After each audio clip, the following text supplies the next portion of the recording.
सुकृते भजत राम निष्काम सो मेरो है आत्मा काको करो प्रणाम जो सुख नित्य प्रकाश विभो नाम रूप आधार मति न लखै जे मति लखै सो शुद्ध अपार सो शुद्ध अपार। सद्गुरुनाथ महाराज की जय।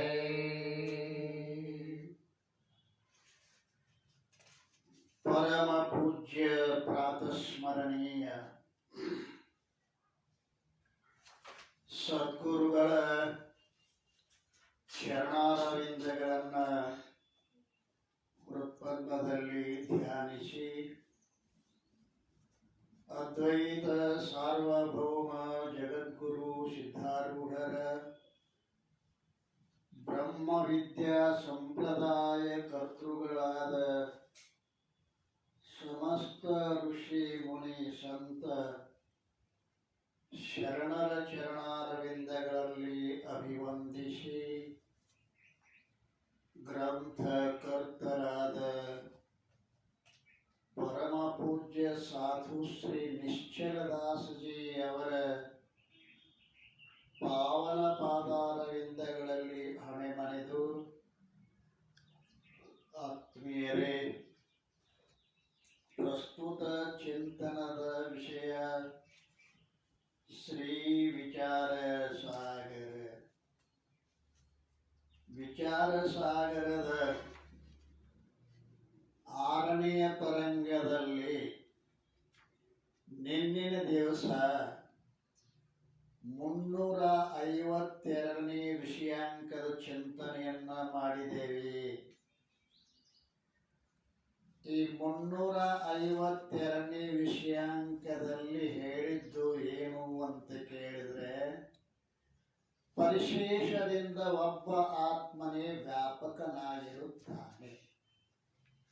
ಸಾಂಖ್ಯಶಾಸ್ತ್ರಗಳಲ್ಲಿ ಆಗಲಿ, ನ್ಯಾಯಶಾಸ್ತ್ರಗಳಲ್ಲಿ ಆಗಲಿ, ಆತ್ಮರು ಪೂರ್ಣರು ಅನೇಕರು ಅಂತೇನು ಒಪ್ಪಿಕೊಂಡು ಬಂದಿದ್ದಾರಲ್ಲ, ಅವನ್ನೆಲ್ಲ ಚಿಂತನೆ ಮಾಡಿ ಮಾಡಿ ಮಾಡಿ ಪರಿಶೇಷದಿಂದ, ಪರಿಶೇಷ ಅಂದ್ರೆ ಏನು? 404ನೇ ಟಿಪ್ಪಣಿ. ಬಹಳ ಅರ್ಥಗಳು ಪ್ರಾಪ್ತವಾಗುವ ಪ್ರಸಂಗದಲ್ಲಿ ಅನ್ಯ ಅರ್ಥಗಳನ್ನು ನಿಷೇಧ ಮಾಡಿ ಅವಶೇಷವಾಗಿ ಉಳಿದ ಒಂದು ಅರ್ಥದಲ್ಲಿ ಯಾವುದು ನಿಶ್ಚಯವಾಗುವುದೋ ಅದು ಪರಿಶೇಷವೆಂದು ಹೇಳಲ್ಪಡುತ್ತದೆ. ಬಹಳ ಅರ್ಥಗಳು ಪ್ರಾಪ್ತವಾಗಿದ್ದು ಹಿಂದ ಸಾಂಖ್ಯಶಾಸ್ತ್ರದ ದೃಷ್ಟಿಯಿಂದ, ನ್ಯಾಯಶಾಸ್ತ್ರದ ದೃಷ್ಟಿಯಿಂದ ಬಹಳ ಅರ್ಥಗಳು, ಅಂದರೆ ಆತ್ಮರು ಅನೇಕರು ಪೂರ್ಣರು ಎಂಬ ಅರ್ಥವೊಂದು, ಧರ್ಮ ಅಧರ್ಮ ಇವೆಲ್ಲವೂ ಆತ್ಮನಲ್ಲೇನೆ ಇದ್ದಾವೆ ಅಂತ ಅವರೆಲ್ಲ ಹೇಳಿಕೊಂಡು ಬಂದಿದ್ದರು. ಅವೆಲ್ಲ ಏನಾದವು ಅಂತ ಕೇಳಿ ನಿಷೇಧ ಆಗಿ, ಅವೆಲ್ಲ ಸುಳ್ಳಾಗಿ ಯಾವ ಅವಶೇಷವಾಗಿ ಉಳಿದಿರ್ತಕ್ಕಂಥದ್ದು ಏನದ ಅದಕ್ಕೆ ಪರಿಶೇಷ. ಈಗ ಸಿದ್ಧಾಂತ ಪಕ್ಷದಲ್ಲಿ ಅವಶೇಷದಿಂದ ಒಬ್ಬ ಆತ್ಮನೇ ವ್ಯಾಪಕನಾಗಿರುತ್ತಾನೆ. ಅವನಲ್ಲಿ ಧರ್ಮ ಅಧರ್ಮ ಸುಖ ದುಃಖ ಹಾಗೂ ಬಂಧ ಮೋಕ್ಷ ಅವುಗಳನ್ನು ಒಂದು ವೇಳೆ ಅಂಗೀಕಾರ ಮಾಡಿದ್ದಾದರೆ, ಯಾರಲ್ಲಿ ಒಬ್ಬ ಆತ್ಮ ಅಂತೇನದನಲ್ಲ, ಆ ಒಬ್ಬ ಆತ್ಮನಲ್ಲಿ ಧರ್ಮ ಅಧರ್ಮ ಸುಖ ದುಃಖ ಬಂಧ ಮೋಕ್ಷ ಇವುಗಳನ್ನ ಆ ಆತ್ಮದಲ್ಲಿ ಅಂಗೀಕಾರ ಮಾಡಿದ್ದಾದರೆ, ಕೆಲವೊಬ್ಬರಿಗೆ ಸುಖ ಕೆಲವೊಬ್ಬರಿಗೆ ದುಃಖ ಕೆಲವೊಬ್ಬರಿಗೆ ಬಂಧ ಕೆಲವೊಬ್ಬರಿಗೆ ಮೋಕ್ಷ ಈ ರೀತಿಯಾದ ವ್ಯವಹಾರ ಆಗಬಾರದಾಗಿತ್ತು. ಆದ್ದರಿಂದ ಧರ್ಮಾದಿಗಳು ಬುದ್ಧಿಯ ಧರ್ಮ ಇರುತ್ತವೆ, ಆತ್ಮನ ಧರ್ಮ ಅಲ್ಲ. ಅಲ್ರಿ, ಆತ್ಮ ಧರ್ಮವೇ ಆಗಿದೆ. ಎಲ್ಲರಿಗೂ ಸುಖ ಎಲ್ಲರಿಗೂ ದುಃಖ ಹಿಂಗಾಗಬೇಕಾಗಿತ್ತಲ್ಲ, ಹಂಗಾಗಿಲ್ಲ. ಕೆಲವರಿಗೆ ಸುಖ ಕೆಲವ್ರಿಗೆ ದುಃಖ ಕೆಲವ್ರಿಗೆ ಬಂಧ ಕೆಲವ್ರಿಗೆ ಮೋಕ್ಷ.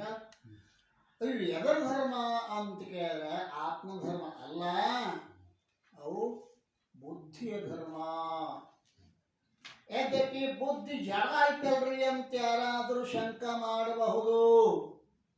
ಅದರಲ್ಲಿ ಕೂಡ ಸುಖ ದುಃಖಗಳು ಸಂಭವಿಸಿಲ್ಲ ಅಂತ ಜಡ ಐತಿ ಅಂತಂದ್ರೆ ಅವು ಆತ್ಮನ ಧರ್ಮಗಳಲ್ಲವೆಂದು ಅಭಿಪ್ರಾಯದಿಂದ ಬುದ್ಧಿಯ ಧರ್ಮಗಳೆಂದು ಹೇಳಿರುತ್ತದೆ ಹೊರತು ಅವು ಬುದ್ಧಿಯ ಧರ್ಮಗಳಿರುತ್ತವೆ ಎಂಬುದರಲ್ಲಿ ಅಭಿಪ್ರಾಯ ಇರುವುದಿಲ್ಲ. ಆತ್ಮನಲ್ಲಿ ಇಲ್ಲಂತ ಹೇಳುವ ಉದ್ದೇಶದ ಬುದ್ಧಿಯಲ್ಲಿಯೇ ಅದಾವಂತೂ ನಮ್ದೇನು ಅಭಿಪ್ರಾಯ ಇಲ್ಲ. ಆತ್ಮನಲ್ಲಿಲ್ಲ. ಬುದ್ಧಿಯಾಗಲಿ ಸುಖ ಮೊದಲಾದವುಗಾಗಲಿ ಅವು ಆತ್ಮಲ್ಲಿ ಅಧ್ಯಸ್ಥ ಆಗಿದ್ದಾವೆ. ಬುದ್ಧಿನೋ ಆತ್ಮನಲ್ಲಿ ಅಧ್ಯಸ್ಥ ಆಗ್ಯದ. ಅಧ್ಯಸ್ಥ ಅಂದ್ರೆ ಕಲ್ಪಿತ, ತಾನಿಲ್ಲದೆ ಇದ್ದಂತೆ ಪ್ರತೀತಿಯಾಗುವ ಪದಾರ್ಥಗಳಿಗೆ ಅಧ್ಯಸ್ಥ ಕಲ್ಪಿತ ಅಂತ ಕರೀತಾರೆ. ಹಾಗೆ ಸ್ವಪ್ನ ಪದಾರ್ಥದಂತೆ ಇಲ್ಲಿ ಆತ್ಮನಲ್ಲಿ ಬುದ್ಧಿನೂ ಅಧ್ಯಸ್ಥ ಆಗ್ಯದ, ಧರ್ಮಾಧರ್ಮಗಳು ಅಧ್ಯಸ್ಥ ಆಗ್ಯಾವ. ಬುದ್ಧಿಯಾಗಲಿ ಹಾಗೂ ಸುಖ ಮೊದಲಾದವುಗಳಾಗಲಿ ಅವು ಆತ್ಮನಲ್ಲಿ ಅಧ್ಯಸ್ಥವಿರುತ್ತವೆ. ಯಾವ ವಸ್ತು ಯಾವುದ್ರಲ್ಲಿ ಅಧ್ಯಸ್ಥವಾಗಿರ್ತದನೋ ಅದು ಅದರಲ್ಲಿ ಪರಮಾರ್ಥದಿಂದ ಇರುವುದಿಲ್ಲ. ಯಾವ ವಸ್ತು ಯಾವುದರಲ್ಲಿ ಸರ್ಪವು ರಜ್ಜುವಿನಲ್ಲಿ ಅಧ್ಯಸ್ಥ ಆಗೈತಿ, ಅದು ಅಂದ್ರೆ ಆ ಸರ್ಪ ಸತ್ಯವಾಗಿ ಅಲ್ಲೇ ಇರುವುದಿಲ್ಲ, ಕಲ್ಪಿತವಾಗಿ ತೋರದ. ಹೇಗೆಂದರೆ ರಜ್ಜುವಿನಲ್ಲಿ ಸರ್ಪವು ಅಧ್ಯಸ್ಥವಿರುತ್ತದೆ, ಆ ಸರ್ಪ ಪರಮಾರ್ಥದಿಂದ ರಜ್ಜುವಿನಲ್ಲಿ ಇರುವುದೇ ಇಲ್ಲ, ಸತ್ಯವಾಗಿ ಅಲ್ಲಿ ಇಲ್ಲದು. ಈ ಅದರಂತೆ ಬುದ್ಧಿ ಹಾಗೂ ಸುಖ ಮೊದಲಾದವುಗಳು ಆತ್ಮನಲ್ಲಿ ಇರುವುದೇ ಇಲ್ಲ, ಅವು ಆತ್ಮನಲ್ಲಿ ಇರುವುದೇ ಇಲ್ಲ. ಮತ್ತು ಅಧ್ಯಸ್ಥ ವಸ್ತು ಯಾವುದಕ್ಕೂ ಕೂಡ ಆಶ್ರಯ ಆಗುವುದಿಲ್ಲ, ತಾನೇ ಅಧ್ಯಸ್ಥದ. ಆ ಅಧ್ಯಸ್ಥ ವಸ್ತು ಯಾವುದಕ್ಕೂ ಕೂಡ ಆಶ್ರಯ ಆಗುವುದಿಲ್ಲ. ಆದ್ದರಿಂದ ಬುದ್ಧಿಯಾದರೂ ಕೂಡ ಸುಖವೇ ಮೊದಲಾದರೂ ಆಶ್ರಯವಾಗುವುದೇ ಇಲ್ಲ. ಬುದ್ಧಿನೂ ಕೂಡ ಸುಖಾದಿಗಳಿಗೆ ಆಶ್ರಯ ಆಗಿಲ್ಲ. ಅಂತರಾದಿಗದ ಬುದ್ಧಿಯೊಳಗನೂ ಸುಖಾದಿಗಳಿಲ್ಲ ಅಲ್ಲ. ಆದರೆ ಇಲ್ಲಿ ವ್ಯವಸ್ಥೆ ಮಾಡ್ತಾ ಇದ್ದಾರೆ. ಅಜ್ಞಾನವೇನೋ ಶುದ್ಧ ಚೇತನದಲ್ಲಿ ಅಧ್ಯಸ್ಥವಿರುತ್ತದೆ. ಅಜ್ಞಾನ ಶುದ್ಧ ಚೇತನದಲ್ಲಿ ಅಧ್ಯಸ್ಥ ಅದ. ಹಾಗೆ ಹಾವ ಹಗ್ಗದಲ್ಲಿ ಅಧ್ಯಸ್ಥ ಅದೇ ಅಲ್ಲ. ಅಧ್ಯಸ್ಥ ಇದ್ದ ವಸ್ತು ಏನ್ ಮಾಡ್ತೈತಿ? ಅಧಿಷ್ಠಾನದ ಸತ್ಯತ್ವವನ್ನು ತನ್ನಲ್ಲಿ ತೋರಿಸಿಕೊಡ್ತದೆ. ಅರ್ಥ ಆಗೈತೇನು? ಅಧ್ಯಸ್ಥವಾದ ಸರ್ಪ ತನ್ನಲ್ಲಿ ಇರುವಿಕೆ ಇಲ್ಲ, ಹಗ್ಗದ ಅಸ್ತಿತ್ವವನ್ನು ತಾ ಪಡ್ಕೊಂಡು ಇದ್ದೇನೆ ಅಂತ ಹೇಳಕತ್ತೈತೆ. ಅದು ಹಂಗ ಅಜ್ಞಾನ ಚೇತನದಲ್ಲಿ ಅಧ್ಯಸ್ತ ಆಗ್ಯದ. ಅಂದ್ರ ಅಜ್ಞಾನಕ್ಕ ನಿಜವಾದ ಅಸ್ತಿತ್ವ ಇಲ್ಲ. ರಜ್ಜುವಿನಲ್ಲಿಯೂ ತೋರುವ ಸರ್ಪಕ್ಕ ನಿಜವಾದ ಇರುವಿಕೆ ಅಸ್ತಿತ್ವ ಹ್ಯಾಂಗೆ ಇಲ್ಲವೋ ಅಜ್ಞಾನಕ್ಕೊಂದು ಅಸ್ತಿತ್ವ ಇಲ್ಲ. ಆದ್ರೆ ಐತಿ ಅಂತ ಅನ್ಸ್ಯದ. ಆ ಅಸ್ತಿತ್ವ ಎಲ್ಲಿದು? ಚೇತನ ಅಸ್ತಿತ್ವವನ್ನು ಪಡ್ಕೊಂಡದ. ಆದ್ದರಿಂದ ಅಜ್ಞಾನ ಶುದ್ಧ ಚೇತನದಲ್ಲಿ ಅಧ್ಯಸ್ತ ಆಗ್ಯದ. ಅಂತಃಕರಣ ಅಜ್ಞಾನ ಉಪಹಿತ ಚೇತನದಲ್ಲಿ ಅಧ್ಯಸ್ತ ಆಗ್ಯದ. ಅಂದ್ರೆ ಅಂತಃಕರಣವೂ ಅಧ್ಯಸ್ತವೆ, ಅಜ್ಞಾನವೂ ಅಧ್ಯಸ್ತವೆ. ಅಂತಃಕರಣ ಎದರೊಳಗ ಅಧ್ಯಸ್ತಾತು? ಅಜ್ಞಾನ ಉಪಹಿತ ಚೇತನದಲ್ಲಿ. ಶುದ್ಧ ಚೇತನದಲ್ಲಿ ಅಜ್ಞಾನ ಅಧ್ಯಸ್ತದ, ಅದಲ್ಲ. ಅಜ್ಞಾನ ಉಪಹಿತ ಚೇತನದಲ್ಲಿ ಅಂತಃಕರಣ. ಅರ್ಥ ಆಗತ್ತೇನಿಲ್ಲ? ಶುದ್ಧ ಚೇತನದಲ್ಲಿ ಅಜ್ಞಾನ ಅಧ್ಯಸ್ತದ, ಅಜ್ಞಾನ ಉಪಹಿತ ಚೇತನದಲ್ಲಿ ಅದು ಅಂತಃಕರಣ ಅಧ್ಯಸ್ತದ. ಆ ಅಂತಃಕರಣ ಉಪಹಿತ ಚೇತನದಲ್ಲಿ ಧರ್ಮ, ಅಧರ್ಮ, ಸುಖ ದುಃಖ ಹಾಗೂ ಬಂಧ ಮೋಕ್ಷಗಳು ಅಧ್ಯಸ್ಥವಿರುತ್ತವೆ. ಅಂದ್ರೆ ಏನು? ಇವೆಲ್ಲಕ್ಕೂ ಚೇತನವೇ ಅಧಿಷ್ಠಾನದ. ಆ ಅಧಿಷ್ಠಾನತ್ವಕ್ಕೆ ಉಪಾಧಿ ಆಗ್ಯಾವ. ನೀವು ಸ್ವಲ್ಪ 4ನೇ ತರಂಗದ ಕಡೆ ಲಕ್ಷ್ಯ ಕೊಟ್ಟ ಚಿಂತನೆ ಮಾಡಿ ಅಲ್ಲಿ ಹೇಳ್ಕೊಂಡು ಮುಂದ ಏನು ಅಂತ ಕೇಳಿದರೆ ಸರ್ಪಕ್ಕೆ ಅಧಿಷ್ಠಾನ ರಜ್ಜು ಅಂತ ಸ್ಥೂಲ ದೃಷ್ಟಿಯಿಂದ ಹೇಳಿದ್ರು. ಮತ್ತಷ್ಟು ವಿಚಾರ ಮಾಡಿ ನೋಡ್ರ ಆ ರಜ್ಜು ಅಧಿಷ್ಠಾನ ಆಗುದಿಲ್ಲ. ಯಾಕೆ? ಅದೇ ಕಲ್ಪಿತದ. ತಾನೇ ಕಲ್ಪಿತದ್ದು ಇನ್ನೊಂದು ಕಲ್ಪಿತಕ್ಕೆ ಅಧಿಷ್ಠಾನ ಆಗುದಿಲ್ಲ. ಹಾಗಾದ್ರೆ ವಿಚಾರ ದೃಷ್ಟಿಯಿಂದ ರಜ್ಜು ಅಧಿಷ್ಠಾನ ಅಂದ್ರೆ ರಜ್ಜು ಉಪಹಿತ ಚೇತನ. ರಜ್ಜು ಉಪಹಿತ ಚೇತನ. ರಜ್ಜು ದೇಶದಾಗ ರಜ್ಜು ಉಪಾಧಿಯುಳ್ಳ ಚೇತನ ಅಲ್ಲ. ಆ ರಜ್ಜು ಉಪಹಿತ ಚೇತನ ಏನದ ಅಂತ ಕೇಳಿದ್ರೆ ಸರ್ಪಕ್ಕ ಅಧಿಷ್ಠಾನದ. ರಜ್ಜು ಅಧಿಷ್ಠಾನ ಆಗುವುದಿಲ್ಲ, ತಾನೇ ಅಧ್ಯಸ್ತದ. ಅದು ಅಲ್ರಿ, ತಾನೇ ಅಧ್ಯಸ್ತದ. ಆದ್ದರಿಂದ ಹಾಗೆ ಶುದ್ಧ ಚೇತನಗ ಅಜ್ಞಾನ ಅಧ್ಯಸ್ತದ. ಅಜ್ಞಾನ ಉಪಹಿತ ಚೇತನದೊಳಗ ಅಂತಃಕರಣ ಅಧ್ಯಸ್ತದ. ಅಂತಃಕರಣ ಉಪಹಿತ ಚೇತನದಲ್ಲಿ ಸುಖ ದುಃಖಗಳು ಇರ್ದವ, ಬಂಧ ಮೋಕ್ಷ ಅಧ್ಯಸ್ತವ. ಈ ಒಂದು ಚಿತ್ರಪಟ ಐತೆ ಅಂತ ಇಟ್ಕೊಳ್ಳೋಣ. ಚಿತ್ರಪಟ ಐತೆ ಅಂತ ಇಟ್ಕೊಳ್ಳೋಣ.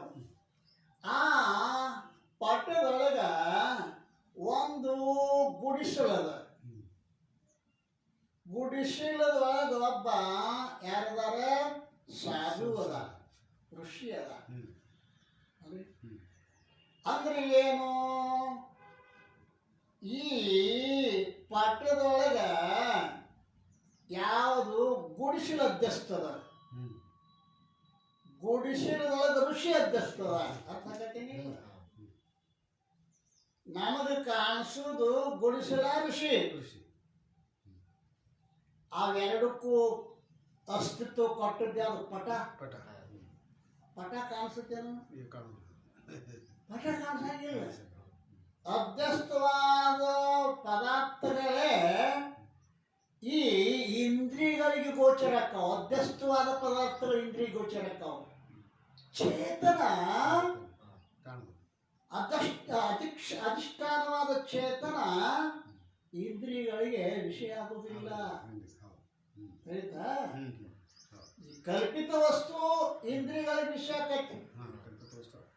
ಕಲ್ಪಿತ ವಸ್ತು ಹಾ ಈ ಚೇತನ ಇಂದ್ರಿಯಗಳ ವಿಷಯ ಆಗಂಗಿಲ್ಲ. ಎಲ್ಲಿ ಅದು ಚೇತನ ಅಲ್ರಿ. ಆದ್ದರಿಂದ ಅಲ್ಲಿ ಶುದ್ಧ ಚೇತನದೊಳಗ ಅಜ್ಞಾನ ಅಧ್ಯಸ್ತದ. ಅಜ್ಞಾನ ಉಪಾದಿಯುಳ್ಳ ಚೇತನ, ಅಜ್ಞಾನ ಉಪಾದಿಯುಳ್ಳ ಚೇತನದೊಳಗ ಅಂತಃಕರಣ ಅಧ್ಯಸ್ತದ. ಅಂತಃಕರಣ ಉಪಾದಿ ಉಳ್ಳ ಚೇತನದಲ್ಲಿ ಧರ್ಮ ಅಧರ್ಮ ಇವೆಲ್ಲ ಅಧ್ಯಸ್ತದಾವ. ಈ ರೀತಿಯಿಂದ ಆತ್ಮನಲ್ಲಿ ಧರ್ಮಾದಿಗಳ ಅಧಿಷ್ಠಾನತ್ವಕ್ಕೆ ಅಂತಃಕರಣ ಉಪಾದಿಯಾಗಿರುತ್ತದೆ. ಅಂತಃಕರಣದಲ್ಲಿ ಅಂತ ಹೇಳ್ತೀವಿ ನಾವು, ಉಪಾದಿ ಆಗಿತ್ತು ಅಂತಃಕರಣ ಅಲ್ಲಿ. ಆದ್ರಿಂದ ಅಂತಃಕರಣದ ಧರ್ಮಗಳೆಂದು ಹೇಳಿರುತ್ತದೆ. ನಾವು ಅಂತಃಕರಣ ಧರ್ಮ ಅಂತ ಹೇಳಿದೀವಿ. ವಿಚಾರ ಮಾಡಿ ನೋಡಿದರೆ ಅಜ್ಞಾನವು ಮಿಥ್ಯಾದ ಕಲ್ಪಿತದ. ಅಜ್ಞಾನದೊಳಗೆ ತೋರ್ತಕ್ಕಂಥ ಅಂತಃಕರಣ ಮಿಥ್ಯಾ ಕಲ್ಪಿತದ. ಅಂತಃಕರಣ ತೋರ್ತಕ್ಕಂಥ ಧರ್ಮಾಧರ್ಮಗಳು ಕೂಡ ಇವೆಲ್ಲ ಅದಾವ ಅಂತೀವಲ್ಲ. ಇರುವಿಕೆ ಇವುಗಳಲ್ಲಿ ಇಲ್ಲೇ ಇಲ್ಲ. ಇರುವಿಕೆ ಚೇತನದಲ್ಲದ. ಆದ್ದರಿಂದ ಈ ರೀತಿ ಆತ್ಮನಲ್ಲಿ ಧರ್ಮಾದಿಗಳ ಅಧಿಷ್ಠಾನತ್ವ ಅಂತಃಕರಣ ಉಪಾದಿಯಾಗಿದೆ. ಅಂತಃಕರಣದಲ್ಲಿ ನಮಗೆ ತೋರಕತ್ತೇವು. ಆದ್ದರಿಂದ ಅಂತಃಕರಣದ ಧರ್ಮಗಳೆಂದು ಹೇಳುತ್ತೇವೆ. ಇನ್ನ ಒಂದು ವೇಳೆ ಅಂತಃಕರಣ ವಿಶಿಷ್ಟದಲ್ಲಿ ಧರ್ಮಾದಿಗಳು ಅಧ್ಯಸ್ಥವಿರುತ್ತವೆ ಎಂದು ಹೇಳಿದ್ದಾದರೆ, ಇನ್ನು ಮತ್ತೆ ನಿಮ್ಮ ಒಳಕ್ಕೆ ಹೋಗ್ತಾರ. ಅಂತಃಕರಣ ಏನ್ರಿ ವಿಶಿಷ್ಟದಲ್ಲಿ ಏನು ಆ ಧರ್ಮಾದಿಗಳು ಅಧ್ಯಸ್ಥದಾವಂತ ಹೇಳಿದರೆ ಅದು ಸಂಭವಿಸುವುದಿಲ್ಲ. ಏಕೆಂದರೆ ವಿಶೇಷಣದಿಂದ ಯುಕ್ತವಾದದ್ದು ವಿಶಿಷ್ಟವೆಂದು ಹೇಳಲ್ಪಡುತ್ತದೆ.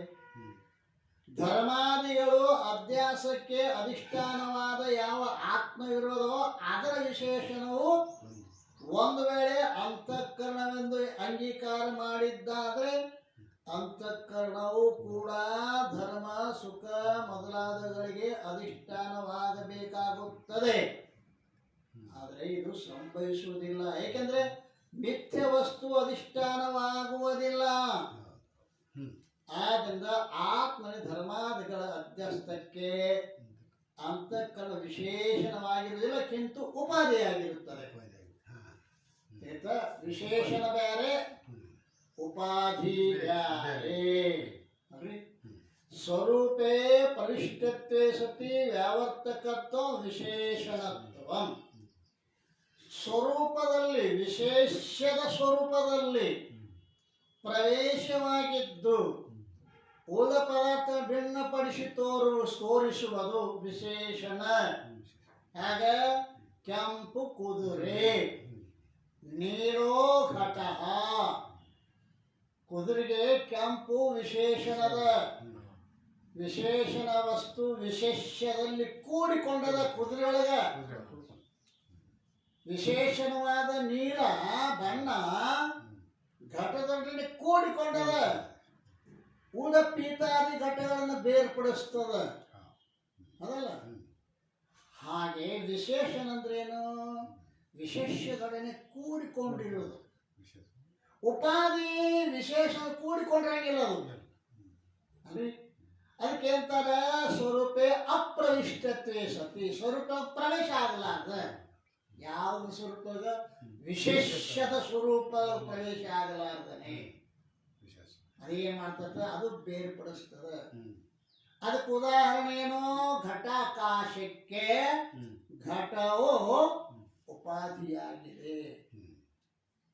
ಘಟಾಕಾಶಕ್ಕೆ ಘಟ ಏನೈತಿ? ಉಪಾಧಿ ಆಗ್ಯದ.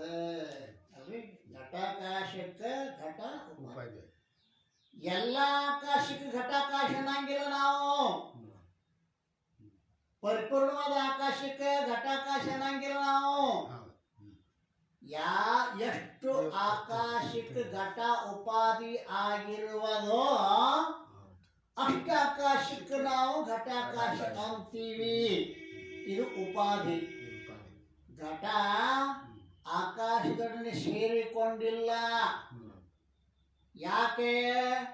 ಆಕಾಶ ತತ್ವ ಬಹಳ ಸೂಕ್ಷ್ಮದ, ಘಟ ಪೃಥ್ವಿ ತತ್ವದ. ಅದಲ್ಲ, ಆಕಾಶ ವಾಯು ಅಗ್ನಿ ಜಲ ಪೃಥ್ವಿ. ಗೊತ್ತಾಗತ್ತಿ?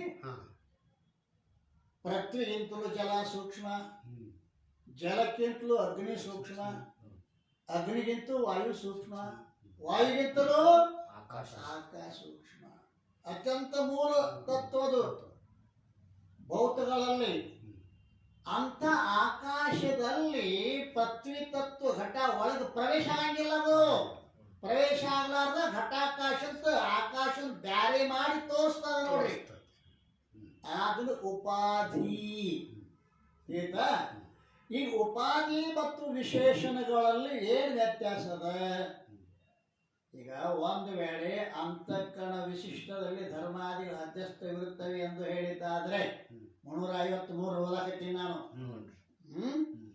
ನಾವು ಏನು ಹೇಳಿದೆವು ಮ್ಯಾಲ? ಆತ್ಮನಲ್ಲಿ ಧರ್ಮಾದಿಗಳ ಅಧಿಷ್ಠಾನತ್ವಕ್ಕೆ ಅಂತಃಕರಣ ಉಪಾಧಿ ಆಗ್ಯದ. ಅಂತಃಕರಣ ಧರ್ಮಗಳೆಂದು ಹೇಳಲ್ಪಟ್ಟಿದೆ. ಅಂತಃಕರಣ ಉಪಾಧಿಯುಳ್ಳ. ಇಲ್ಲಿ ಉಪಾಧಿ ಅಂತಃಕರಣದಲ್ಲಿ ಚೇತನದಲ್ಲಿ ಪ್ರವೇಶ ಆಗಿಲ್ಲ, ಬೇರ್ಪಡಿಸ್ತದ. ಒಂದು ವೇಳೆ ಅಂತಃಕರಣ ವಿಶಿಷ್ಟದಲ್ಲಿ, ಅಂತಃಕರಣ ಉಪಾಧಿಯಲ್ಲಿ ಅಲ್ಲ, ಉಪಹಿತದಲ್ಲಿ ಅಲ್ಲ, ಅಂತಃಕರಣ ವಿಶಿಷ್ಟದಲ್ಲಿ ಧರ್ಮಾದಿಗಳು ಅಧ್ಯಸ್ಥವಿರುತ್ತವೆ ಎಂದು ಹೇಳಿದ್ದಾದರೆ ಸಂಭವಿಸಲು. ಯಾಕಂದ್ರೆ ವಿಶೇಷಣದಿಂದ ಯುಕ್ತವಾದದ್ದು ವಿಶಿಷ್ಟವೆಂದು ಹೇಳಲ್ಪಡುತ್ತದೆ. ವಿಶೇಷಣದಿಂದ ಕೂಡಿದ್ದು ವಿಶಿಷ್ಟ. ನೀಲವೆಂಬ ವಿಶೇಷಣದಿಂದ ಕೂಡಿದ ಘಟ. ನೀಲೋ ಘಟ. ನೀಲದೊಡನೆ ಕೂಡಿಕೊಂಡದ ಘಟ. ಘಟದೊಡನೆ ನೀಲ ಕೂಡಿಕೊಂಡದ. ಅದು ಕೂಡಿ ವಿಶಿಷ್ಟ ಆಗ್ಯದ. ನೀಲ ಘಟ ಎರಡು ಕೂಡಿ ವಿಶಿಷ್ಟ ಆಗ್ಯದ. ಹಾಗೆ ಅಂತಃಕರಣ ಚೇತನ ಎರಡು ಕೂಡಿ ವಿಶಿಷ್ಟ ಆಗ್ಯಾವ. ಅಂತಃಕರಣ ವಿಶೇಷ ಮಾಡಿದರೆ, ಅಂತಃಕರಣ ವಿಶಿಷ್ಟದಲ್ಲಿ ಹೇಳಿದರೆ ಅಲ್ಲಿ ಎರಡದಾವ. ವಿಶಿಷ್ಟವಾಗಿ ಎರಡದಾವ. ಏನದ? ಅಂತಃಕರಣ ಭಾಗನೂ ಅದ, ಚೇತನ ಭಾಗನೂ ಅದ. ಅದಲ್ಲ, ಈಗ ನಾವು ಅದ್ರಾಗ ಐತಂದ್ರೆ ಮತ್ತೆ ಚೇತನದೊಳಗೆ ಹೇಳಿದಂಗೆ ಆಗ್ತದೆ. ಏಕೆಂದ್ರೆ ವಿಶೇಷ ಯುಕ್ತವಾದ ವಿಶಿಷ್ಟವೆಂದು ಹೇಳಲ್ಪಡುತ್ತದೆ. ಧರ್ಮಾದಿಗಳು ಅಧ್ಯಾಸಕ್ಕೆ ಅಧಿಷ್ಠಾನವಾದ ಯಾವ ಆತ್ಮವಿರುವುದೋ ಅದರ ವಿಶೇಷಣವು ಒಂದು ವೇಳೆ ಅಂತಃಕರಣವೆಂದು ಅಂಗೀಕಾರ ಮಾಡಿದ್ದಾದರೆ ಅಂತಃಕರಣವೂ ಕೂಡ ಧರ್ಮ ಸುಖ ಮೊದಲಾದ ಅಧಿಷ್ಠಾನವಾಗಬೇಕಾಗುತ್ತದೆ. ಆದರೆ ಅದು ಸಂಭವಿಸುವುದಿಲ್ಲ. ಯಾಕೆಂದ್ರೆ ಮಿಥ್ಯವಾದ ವಸ್ತು ಅಧಿಷ್ಠಾನ ತಾನೇ ಅಂತಃಕರಣ ಒಂದ್ರೊಳಗೆ ಅಧ್ಯಸ್ತದ. ಅದು ಅದೆಲ್ಲ ಅಧಿಷ್ಠಾನ ಆಗ್ತದ. ಆದ್ದರಿಂದ ಆತ್ಮಲಿ ಧರ್ಮಾದಿಗಳ ಅಧ್ಯಾಸಕ್ಕೆ ಅಂತಃಕರಣ ವಿಶೇಷಣವಾಗಿರುವುದಿಲ್ಲ, ಕಿಂತು ಉಪಾಧಿ ಆಗ್ಯದ. ಅಂತಃಕರಣ ಉಪಾಧಿಯಾಗ್ಯದ ಆತ್ಮನಿಗೆ. ಉಪಾಧಿಯ ಸ್ವಭಾವ ಈ ಪ್ರಕಾರವಿರುತ್ತದೆ. ಉಪಾಧಿ ಸ್ವಭಾವ ತಾನು ತಟಸ್ಥವಾಗಿದ್ದು ಎಷ್ಟು ದೇಶದಲ್ಲಿ ತಾನಿರುವುದೋ ಅಷ್ಟು ದೇಶದಲ್ಲಿರುವ ವಸ್ತುವನ್ನು ತಿಳಿಸಿಕೊಡುತ್ತದೆ. ಎದುರು ಉಪಾಧಿ ಇದಾವ. ಘಟಾಕಾಶ ತಾನು ಎಷ್ಟು ದೇಶದಾಗ ಐತಿವೋ ಅಷ್ಟು ದೇಶದಾಗಿರುವ ಆಕಾಶವನ್ನ ಘಟಾಕಾಶ ಅಂತ ತಿಳಿಸಿಕೊಡ್ತತಿ. ಹಂಗೋ ಅದು ತಟಸ್ಥ ಆಗ್ಯದ. ಉಪಾಧಿ ತಾನು ತಟಸ್ಥ ಸೇರಂಗಿಲ್ಲ, ಅದ್ರೊಳಗ ತಟಸ್ಥ ಆಗಿದ್ದು ಎಷ್ಟು ದೇಶದಲ್ಲಿ ತಾನಿದೋ ಅಷ್ಟು ದೇಶದ ವಸ್ತುವನ್ನ ಅಂದ್ರೆ ಆಕಾಶವನ್ನ ಏನತ್ತ ತಿಳಿಸಿಕೊಡ್ತದ. ಇನ್ನು ವಿಶೇಷದ ಸ್ವಭಾವ ಏನು? ಎಷ್ಟು ದೇಶದಲ್ಲಿ ತಾನಿರೋದು ಅಷ್ಟು ದೇಶದ ವಸ್ತುವನ್ನು ತಾನ್ನ ಸಹಿತ ತಿಳಿಸಿಕೊಡ್ತದ. ತಾನ್ನ ಸಹಿತ ತಿಳಿಸಿ. ಕೆಂಪು ಕುದುರೆ ನೀಲೋ ಘಟ. ವಿಶೇಷಣದ ಸ್ವಭಾವ ಇದು. ಕೂಡಿಕೊಂಡದ ವಿಶೇಷ್ಯದೊಡನೆ ಕೂಡಿಕೊಂಡದ್ದು ವಿಶೇಷಣ, ವಿಶೇಷದೊಡನೆ ಕೂಡಿಕೊಳ್ಳಲಾರದ್ದು ಉಪಾಧಿ. ಆಯ್ತಾ? ಈ ವಿಶೇಷಣ ಸ್ವಭಾವ ಏನೆಂದರೆ ಎಷ್ಟು ದೇಶದಲ್ಲಿ ತಾನಿರುವುದೋ ಅಷ್ಟು ದೇಶದಲ್ಲಿರುವ ವಸ್ತುವನ್ನ ತನ್ನ ಸಹಿತವಾಗಿ ತಿಳಿಸಿಕೊಡುತ್ತದೆ. ವಿಶೇಷಣದಿಂದ ಯುಕ್ತವಾದದ್ದು ವಿಶಿಷ್ಟ ಎನಿಸುತ್ತದೆ, ಉಪಾಧಿಯುಳ್ಳದ್ದು ಉಪಹಿತ, ಉಪಾಧಿಯುಳ್ಳದ್ದು ಉಪಹಿತ.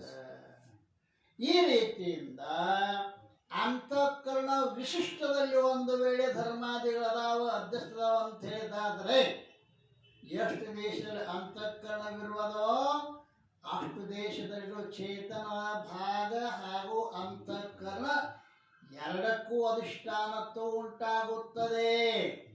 ಎರಡಕ್ಕೂ ಅಧಿಷ್ಠಾನತ್ವ ಉಂಟಾಗ್ತದೆ ಅಲ್ರಿ.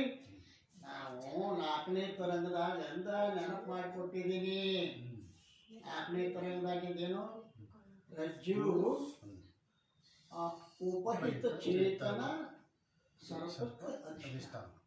ರಜ್ಜು ಅಧಿಷ್ಠಾನ ಅಲ್ಲ, ರಜ್ಜು ಉಪಹಿತ ಚೇತನ ಸರ್ಪಕ್ಕ ರಜ್ಜು ವಿಶಿಷ್ಟ ಚೇತನನೂ ಅಲ್ಲ. ವಿಶಿಷ್ಟ ಅಂದ ಕೂಡಲೇ ಮತ್ತೇನಾಕೈತೆ ಅದು? ಎರಡು ಕೂಡಿದ್ದು ವಿಶಿಷ್ಟ ಆಕೈತೆ ಅದು. ಉಪಾಧಿ ಉಳ್ಳದ್ದು ಬೇರೆ, ವಿಶಿಷ್ಟ ಬೇರೆ. ಉಪಾಧಿ ಉಳ್ಳದ್ದೇನಕತಿ ಆ ವಿಶೇಷಣದೊಡನೆ ಕೂಡಿಕೊಳ್ಳಲಾರದನೆ, ಅದು ತಾನು ಬ್ಯಾರಿದ್ದು ತೋರ್ತದೆ.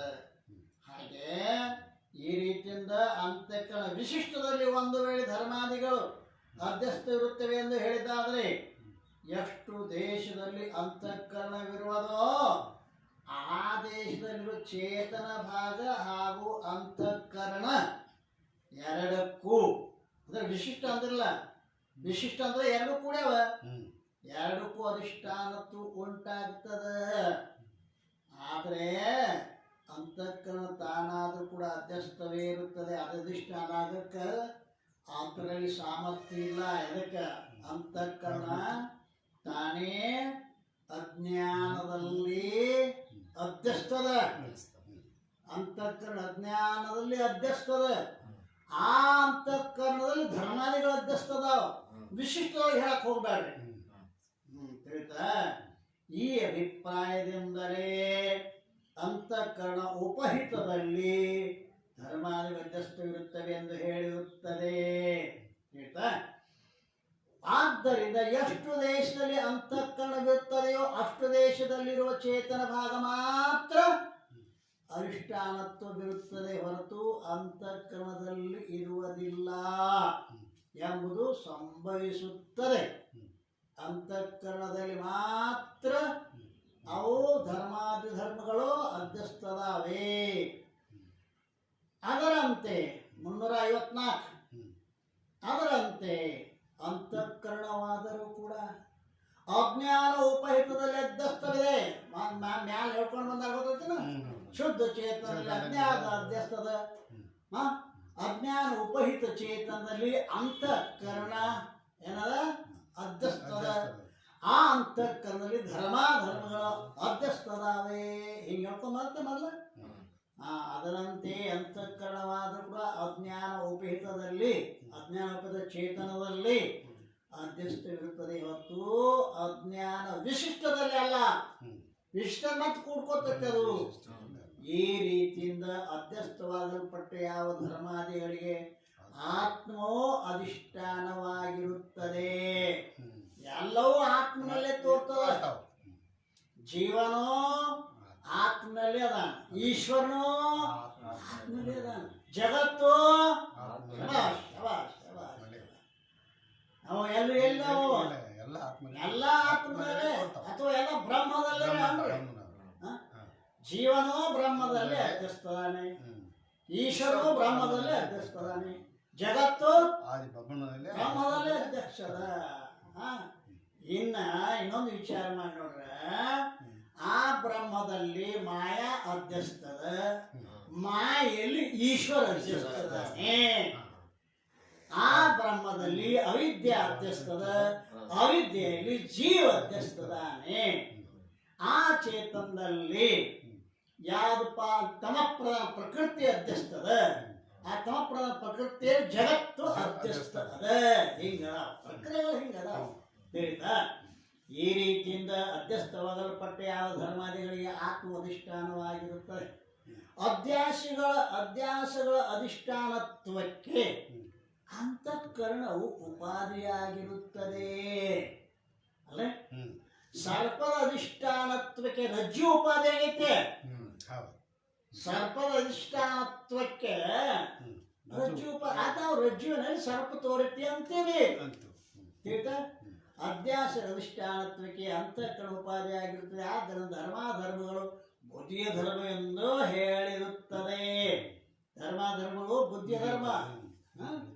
ಆ ಧರ್ಮಾದಿಗಳು ಅವಿವೇಕದಿಂದ ಅಂತಃಕರಣದ ಹಾಗೂ ಆತ್ಮಗಳು ಎರಡರಲ್ಲಿಯೂ ತೋರುತ್ತವೆ.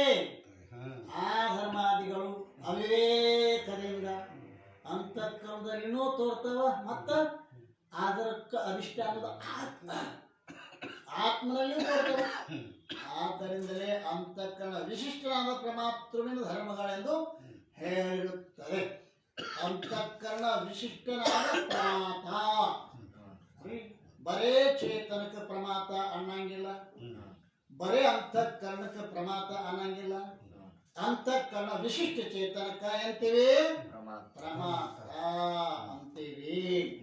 ಧರ್ಮಾದಿಗಳು ವಿಶಿಷ್ಟ ಅಂತಃಕರಣ ಧರ್ಮಗಳಾಗಿರುತ್ತವೆ, ಅಥವಾ ಅಂತಃಕರಣ ವಿಶಿಷ್ಟ ಪ್ರಮಾತೃವಿನಲ್ಲಿ ಧರ್ಮಾದಿಗಳಿರುತ್ತವೆ, ಅಥವಾ ರಜ್ಜು ಸರ್ಪ ಸ್ವಪ್ನ ಪದಾರ್ಥ ಗಂಧರ್ವ ನಗರ ಆಕಾಶದಲ್ಲಿ ಮೇಳತ್ವಗಳಂತೆ ಯಾವ ಧರ್ಮಗಳೂ ಆಗುವುದಿಲ್ಲ. ಸರ್ವ ಪ್ರಕಾರದಲ್ಲಿ ಆತ್ಮನ ಧರ್ಮಗಳೇ ಅಧಿಷ್ಠಾನ, ಎಲ್ಲಕ್ಕೂ ಆತ್ಮನೇ ಅದಾನೆ. ಯದ್ಯಪಿ ಆತ್ಮನೇ ಅಧ್ಯಸ್ಥವಾಗಿರ್ತವೆ ಎಲ್ಲ. ಅಂದ್ರೆ ಆತ್ಮನಲ್ಲಿ ಅಧ್ಯಸ್ಥ ಅಂತ ಹೇಳ್ತಾರೇನೋ ತಪ್ಪಾತಿ. ಯಾವ ವಸ್ತು ಯಾವುದರಲ್ಲಿ ಅಧ್ಯಸ್ಥವಿರುವುದೋ ಅದು ಅದರಲ್ಲಿ ಪರಮಾರ್ಥದ ಇರುವುದೇ ಇಲ್ಲ. ನೋಡ, ಮತ್ತೆ ಸುಳ್ಳ ಮಾಡೋ ಕಟ್ಟಿದ್ದೀನಿ ಎಲ್ಲರೂ ಕೂಡಿಸಿ. ಯಾವ ವಸ್ತು ಯಾವುದರಲ್ಲಿ ಅಧ್ಯಸ್ಥವಾಗಿರೋದು, ಸರ್ಪ ರಜ್ಜುನಲ್ಲಿ ಅಧ್ಯಸ್ಥವಾಗಿರೋದ್ರಿಂದ ಸರ್ಪ ಅದು ಐತೇನೋ, ಪರಮಾತ್ಮದ ಸತ್ಯವಾಗಿ ಐತೇನೋ? ಇಲ್ಲ. ಆತ್ಮನಲ್ಲಿ ಧರ್ಮಾಧರ್ಮಗಳು ಅಧ್ಯಸ್ಥ ಆಗ್ಯಾವ ಅನ್ಬೇಕ. ಆ ಧರ್ಮಾಧರ್ಮಗಳು ಸತ್ಯವಾಗಿ ಅದಾವೇನೋ? ಅಧ್ಯಸ್ಥ ವಸ್ತು ಯಾವಾಗಲೂ ಸತ್ಯವಾಗಿ ಇರುವುದಿಲ್ಲ. ಇದು ಗಟ್ಟಿ ಇಟ್ಕೋ. ಅಧ್ಯಸ್ಥ ವಸ್ತು ಯಾವಾಗಲೂ ಸತ್ಯವಾಗಿ ಇರುವುದಿಲ್ಲ. ಯಾವ ವಸ್ತು ಯಾವುದರಲ್ಲಿ ಅಧ್ಯಸ್ಥವಾಗಿರುವುದು ಅದು ಅದರಲ್ಲಿ ಪರಮಾತ್ಮ ಇರುವುದೇ ಇಲ್ಲ. ಆದ್ದರಿಂದ ರಾಗ ದ್ವೇಷ ಧರ್ಮ ಅಧರ್ಮ ಸುಖ ದುಃಖ ಹಾಗೂ ಬಂಧ ಮೋಕ್ಷಗಳಿಂದ ರಹಿತನಾಗಿರುವ ಒಬ್ಬ ಆತ್ಮನೇ ವ್ಯಾಪಕನಿದ್ದಾನೆ. ಇವ್ಯಾವೂ ಅವನಿಗೆ ಸಂಬಂಧ ಇಲ್ಲ. ಯಾಕೆ? ಅವ ಅಸಂಗತಾನೆ. ಎಷ್ಟು ಮೃಗಜಲದ ನೀರು ಹರಿದರೂ ಕೂಡ ನೆಲ ತೊಯ್ಯಂಗಿಲ್ಲ. ಅದಲ್ಲ, ಕಲ್ಪಿತ ವಸ್ತುಗಳ ಅಧಿಷ್ಠಾನಕ್ಕೆ ಯಾವ ಹಾನಿಯನ್ನು ಕೂಡ ಮಾಡುವುದಿಲ್ಲ. ಇನ್ನು ಕಲ್ಪಿತಕ್ಕೆ ಅಧ್ಯಸ್ಥವೆಂದು ಹೆಸರು. ಕಲ್ಪಿತಕ್ಕೆ ಮತ್ತೊಂದು ಅಧ್ಯಸ್ಥ ಅಂತ ಕರೀತಾರೆ. ಇನ್ನು ಆತ್ಮನೋ ಏನು ಸತ್ ಸ್ವರೂಪನಿದ್ದಾನೆ. ಆತ್ಮ ಹೆಂಗದಾನ? ಸತ್ ಸ್ವರೂಪನಿದ್ದಾನೆ. ನಾನು ಮ್ಯಾಲಿಂದ ಮೇಲೆ ಹೇಳ್ತೀನಿ, ಸತ್ ಅಸತ್ ಮಿಥ್ಯಾ. ಮೂರು ಪದದ ಅರ್ಥವನ್ನು ಚೆನ್ನಾಗಿ ತಿಳ್ಕೋಬೇಕು. ಶಾಸ್ತ್ರವನ್ನು ತಿಳಿಬೇಕಾದ್ರೆ ಸತ್ ಅಸತ್ ಮಿಥ್ಯಾ. ಸತ್ ಯಾವಾಗಲೂ ಇರುವುದು, ಅಸತ್ ಎಲ್ಲೂ ಇಲ್ಲದಿರುವುದು, ಮಿಥ್ಯಾ ಇಲ್ಲದೆ ತೋರುವುದು. ಅರ್ಥ ಆಗೈತಿ? ಸತ್ ಅಂದ್ರೆ ಯಾವಾಗಲೂ ಇರುವುದು, ಅಸತ್ ಅಂದ್ರೆ ಮಂಜಿ ಮಗನ ಎಲ್ಲಿನೂ ಇಲ್ಲ. ಈಗ ಜಗತ್ತಿಗೆ ಸತ್ ಅನ್ನಕು ಬರುವುದು, ಅಸತ್ ಅಸತ್ ಅನ್ನಕು ಬರುವುದು. ಸತ್ ಅಂದ್ರೆ ಬ್ರಹ್ಮಜ್ಞಾನದಿಂದ ಬಾಧ ಹೊಂದದ. ಬಾಡ ಅಸತ್ ಅಂದ್ರೆ ತೋರ್ಬಾರ್ದು, ತೋರಾಕತ್ಯದ. ಆದ್ರಿಂದ ಸತ್ ಅಸತ್ ವಿಲಕ್ಷಣ ಮಿಥ್ಯಾ ಅಂದ್ರೆ ಇಲ್ಲದೆ ತೋರೋದು, ಅದಕ್ಕೆ ಮಿಥ್ಯಾ. ಈಗ ಆತ್ಮನು ಸತ್ ಸ್ವರೂಪನಿದ್ದಾನೆ. ಆತ್ಮ ಸತ್ತ. ಸತ್ ಅಂದ್ರೆ ಎದಕ್ಕಂತೀರಿ, ಅಸತ್ ಅಂದ್ರೆ ಎದಕ್ಕಂತೀರಿ? ಯಾವ ವಸ್ತು ಜ್ಞಾನದಿಂದ ಅಭಾವವಾಗುವುದೋ ಅದು ಅಸತ್ಯ ಎಂದು ಹೇಳಲ್ಪಡುತ್ತದೆ. ಯಾವ ವಸ್ತು ಸರ್ಪ ಜ್ಞಾನದಿಂದ ಬಾಧವಾಗುವುದು, ಹಗ್ಗದ ಜ್ಞಾನದಿಂದ ಸುಳ್ಳ ತಾಕತ್ತೆ ಇಲ್ಲ. ಏನು ಖರೆ ಖರೆ ಹಾಕೊಂದ ಹಾವೊಂದು ಎರಡದವು, ಎರಡಿಲ್ಲ ಇಲ್ಲ, ಹಗ್ಗೇ ಹಾವಾಗಿತ್ತು ಅವರಿಗೆ. ಹಾಗೆ ಯಾವ ವಸ್ತು ಜ್ಞಾನದಿಂದ ಅಭಾವವಾಗುವುದು ಅದು ಅಸತ್ತ. ಜಗತ್ತು ಬ್ರಹ್ಮಜ್ಞಾನದಿಂದ ಅಭಾವ ಮಿಥ್ಯಾ. ಆದ್ರಿಂದ ಅದು ಏನದ ಅಂತ ಕೇಳಿ ಅಸತ್ತದ. ಯಾವುದರ ನಿವೃತ್ತಿಯು ಯಾವ ಕಾಲದಲ್ಲಿಯೂ ಆಗುವುದಿಲ್ಲವೋ ಅದು ಸತ್. ಅದು ನಾಶ ಆಗಂಗಿಲ್ರಿ. ಜಗತ್ತ ಎಷ್ಟೋ ಸಲ ಯುಗ ಯುಗ ಪರ್ಯಂತರವಾಗಿ ಸೃಷ್ಟಿ ಸ್ಥಿತಿ ಲಯಗಳು ಹಾಕೊಂತ ಬಂದವು. ಕೋಟಿ ಕೋಟಿ ಕೋಟಿ ಕೋಟಿ ಯುಗ ಯುಗಗಳು ಏನಾಗ್ಯಾವ? ಉತ್ಪತ್ತಿ ಸ್ಥಿತಿ ಲಯ ಆಗ್ಯಾವ. ಆದ್ರೆ ಬ್ರಹ್ಮಕ್ಕೆ ಏನು ಮಾಡಿಲ್ಲ. ಅದು ಯಾವಾಗಲೂ ಹೆಂಗೈತೋ ಹಂಗೆ ಇರುವಂಥದ್ದಾಗ್ತದೆ. ಅದಕ್ಕೆ ನಾವೇನಂತೀವಿ? ಯಾವುದರ ನಿವೃತ್ತಿಯು ಯಾವ ಕಾಲದಲ್ಲಿ ಆಗುವುದಿಲ್ಲವೋ. ಆಕಾಶದ ಮನೆಗಳನ್ನು ಕಟ್ತಾರೆ, ಕೆಡುತ್ತಾರೆ. ಎಷ್ಟು ಮನೆ ಕಟ್ಟಾರ, ಎಷ್ಟು ಮನೆ ಕೇಳಿದಾರೆ. ಆಕಾಶಕ್ಕೆ ಹಾನಿ ಆಗ್ಯದೇನೋ? ಆಕಾಶ ಇರುದ, ಮನೆ ಇಲ್ಲದ್ದು. ಮನೆ ಅಂತದಕ್ಕಂತೀರಿ? ಗಾಡಿ ಬೇಡ ಮನೆ ಐತಿರೋ? ಏನು ಆಕಾಶಕ್ಕೆ ಮನೆ ಐತಿರೋ? ಗಾಡಿ ಚೌಕಟ್ಟಿನಾಗಿರೋ ಆಕಾಶಕ್ಕೆ ಮನೆ ಐತಿ, ಹೌದಲ್ಲ? ಖುಲ್ಲ ಜಾಗ, ಖುಲ್ಲ ಆಕಾಶಕ್ಕೆ ಮನೆ ಅನ್ನಂಗಿಲ್ಲ, ಬರೀ ಗಾಡಿಗೆ ಮನೆ ಅನ್ನಂಗಿಲ್ಲ. ಆ ಗಾಡಿಗಳ ಚೌಕಟ್ಟಿನಲ್ಲಿ ಇರುವ ಆಕಾಶಕ್ಕೆ ಮನೆ ಅಂತೀರಿ. ಹಾಗೆ ಮನೆ ಅನ್ನೋದೇನದ? ಅದು ಆಕಾಶವೇ ಅದ. ನೀವು ಆಕಾಶ ಕೂತರೋ ಏನು ಮನ್ಯಾಗ ಕೂತರ್ಯೋ ಅಂತಿರ್ತಾರೆ. ನಾ ಇದೇ ಮನ್ಯಾಗ ಕೂತಿರ್ತೀನಿ ಬಾನಿ ಅಂತಾನೋ, ಮನ್ಯಾಗ ಕೂತೀನಿ ಅಂತಾನ. ಉಪಾಧಿ, ಉಪಾಧಿ. ಆದ್ದರಿಂದ ಯಾವುದರ ನಿವೃತ್ತಿ ಯಾವ ಕಾಲದಲ್ಲಿಯೂ ಆಗುವುದಿಲ್ಲವೋ ಅದು ಸತ್ಯ ಎಂದು ಹೇಳಲ್ಪಡುತ್ತದೆ. ಸರ್ವ ಪದಾರ್ಥಗಳಿಗೂ ಹಾಗೂ ಯಾವ ನಿವೃತ್ತಿಗೂ ಆತ್ಮನೇ ಅಧಿಷ್ಠಾನವಿರುತ್ತದೆ. ಆತ್ಮನೇ ಅಧಿಷ್ಠಾನದ ಎಲ್ಲ ಪದಾರ್ಥಗಳಿಗೆ, ಎಲ್ಲ ದೇಶ, ಎಲ್ಲ ಕಾಲ, ಎಲ್ಲ ವಸ್ತುಗಳಿಗೆ ಆತ್ಮನೇ ಅಧಿಷ್ಠಾನ. ಅವುಗಳ ನಿವೃತ್ತಿಗೂ ಕೂಡ ಆತ್ಮನೇ ಅಧಿಷ್ಠಾನದಾನೆ. ಒಂದು ವೇಳೆ ಆತ್ಮವು ನಿವೃತ್ತಿಯಾಗುವ ಹಾಗಿದ್ದರೆ ಆ ಆತ್ಮಕ್ಕೆ ಬೇರೊಂದು ಅಧಿಷ್ಠಾನವನ್ನು ಹೇಳಬೇಕಾಗತ್ತಿ. ಆತ್ಮ ನಿವೃತ್ತಿ ಆಕಾನ ಅಂತಂದ್ರೆ ನಿವೃತ್ತಿಯಾದ ಆತ್ಮ ಇನ್ನೊಂದು ಅಧಿಷ್ಠಾನವನ್ನು ಹೇಳಬೇಕಾಗತ್ತಿ. ಶೂನ್ಯದಲ್ಲಿ ನಿವೃತ್ತಿ ಉಂಟಾಗುವುದು ಸಂಭವಿಸುವುದಿಲ್ಲ. ಶೂನ್ಯದಲ್ಲಿ ನಿವೃತ್ತಿ ಆಕತ್ತೇನೋ ಇಲ್ಲ. ಆದ್ದರಿಂದ ಒಂದು ವೇಳೆ ಆತ್ಮನಿಗೂ ಹಾಗೂ ಆತ್ಮನ ನಿವೃತ್ತಿಗೂ ಅನ್ಯ ಅಧಿಷ್ಠಾನವನ್ನು ಅಂಗೀಕಾರ ಮಾಡಿದ್ದಾದರೆ ಆ ಅನ್ಯ ಅಧಿಷ್ಠಾನಕ್ಕೆ ಮತ್ತೆ ಬೇರೊಂದು ಅಧಿಷ್ಠಾನ ಅಂಗೀಕಾರ ಮಾಡ್ಬೇಕಾಕತಿ. ಈಗ ಒಂದಕ್ಕೊಂದು ಅಧಿಷ್ಠಾನ ಮಾಡ್ಕೊತ ಹೋದ್ರೆ ಅನವಸ್ಥಾ ದೋಷ, ಒಂದ್ ನಿರ್ಣಯ ಬರಂಗಿಲ್ಲ. ಇದಕ್ಕೆ ಅನವಸ್ಥಾ ದೋಷ ಅಂತಾರೆ. ಒಂದು ವೇಳೆ ಆತ್ಮನ ನಿವೃತ್ತಿಯನ್ನು ಅಂಗೀಕಾರ ಮಾಡಿದ್ದಾದರೆ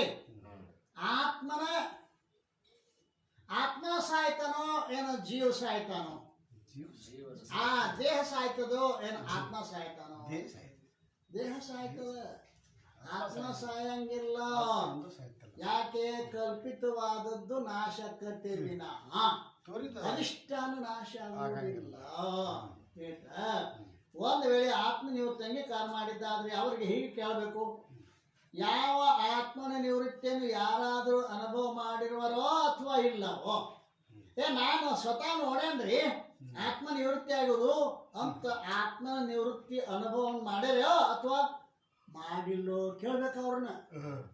ನಿವೃತ್ತಿ ಆಕತಿ ಆತ್ಮ ಅಂತ ಹೇಳೋರಿಗೆ ಆತ್ಮ ನಿವೃತ್ತಿ ಅನುಭವ ಮಾಡ್ಯಾರೋ ಅನುಭವ ಮಾಡಿಲ್ಲೋ ಅಂತ ಹೇಳಿದ್ರು. ಒಂದು ವೇಳೆ ಅನುಭವವನ್ನು ಮಾಡಿದ್ದಾರೆ ಎಂದು ಹೇಗೆ ಹೇಳಿದರೆ, ಮಾಡಿದ್ದಾದರೆ ಇದ್ದಲ್ಲ ಒಂದು ದಕಾರ ತೆಗಿರಿ ಅದನ್ನು. ಒಂದು ವೇಳೆ ಅನುಭವವನ್ನು ಮಾಡಿದ್ದಾರೆ, ಅನುಭವ ಮಾಡಿದ್ದಾರೆ ಅಂತ ಕೇಳೋಣಮ್ಮ.